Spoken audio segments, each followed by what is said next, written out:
Hello, welcome to this very brief unboxing of the Finalmouse Poseidon. Just got it in, and I'm pretty excited to get it open. There we go.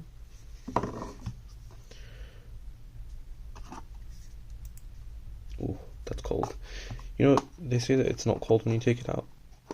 They're not right, they're not right.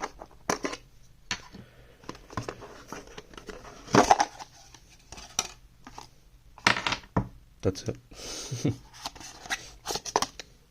My $200 mouse. Frankly, I don't even want to open this to find out what's inside.